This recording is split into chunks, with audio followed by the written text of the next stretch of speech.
Bapak, Ibu, saudara-saudari, dan adik-adik yang dikasihi Tuhan, selamat pagi, salam sehat.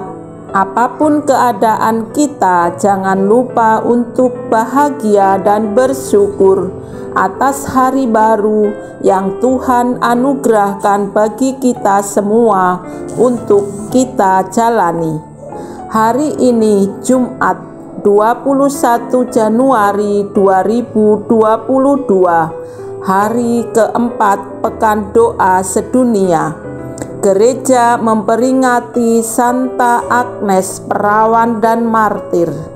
Mari kita mengawali hari dengan membaca, mendengarkan, dan merenungkan sabda Tuhan. Sebelumnya, kita awali dengan membuat tanda kemenangan Kristus. Dalam nama Bapa dan Putra dan Roh Kudus. Amin. Inilah Injil suci menurut Markus bab 3 ayat 13 sampai dengan ayat 19. Dimuliakanlah Tuhan. Pada suatu hari, Yesus naik ke atas bukit. Ia memanggil orang-orang yang dikehendakinya, dan mereka pun datang kepadanya. Ia menetapkan 12 orang untuk menyertai dia dan untuk diutusnya memberitakan Injil, dan diberinya kuasa untuk mengusir setan.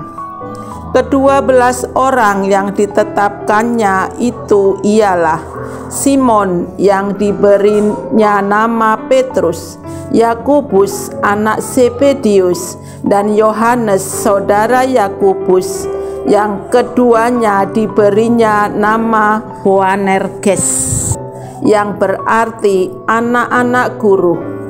Selanjutnya Andreas, Filipus, Bartolomeus, Matius, Thomas, Yakobus anak Alfeus, Tadeus, Simon orang Selot, dan Yudas Iskariot yang mengkhianati dia. Demikianlah sabda Tuhan. Terpujilah Kristus. Bapak, Ibu, saudara-saudari, dan adik-adik yang dikasihi Tuhan, bacaan yang baru kita dengar hari ini tentang Yesus memanggil para rasul. Kalau kita baca juga dalam Injil Lukas bab 6 ayat 12, dikatakan dalam pemilihan para rasul itu, Yesus naik ke sebuah bukit dan berdoa kepada Allah semalam-malaman. Ini menandakan bahwa Yesus dalam memilih mereka tidak sembarangan, membawanya kepada Allah Bapa untuk meminta petunjuk, sehingga yang terpilih bukan semata-mata kehendak sendiri, melainkan kehendak Bapa juga. Dan yang terpilih bukan orang-orang yang hebat di mata dunia, melainkan orang yang sederhana. Mereka kebanyakan para nelayan yang kesehariannya mencari dan menangkap ikan.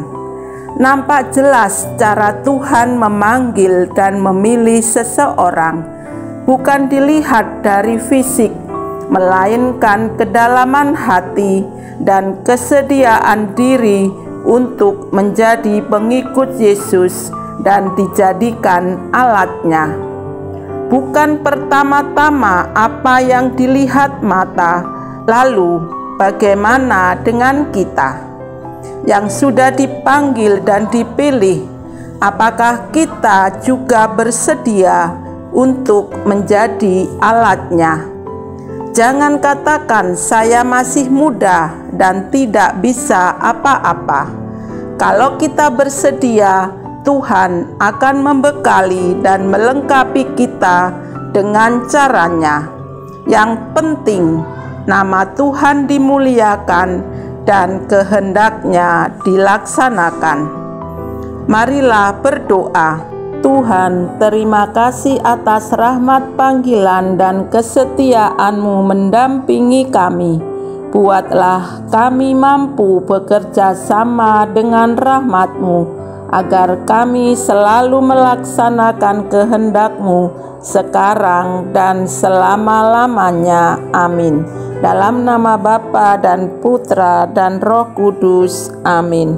Selamat beraktivitas, Tuhan memberkati.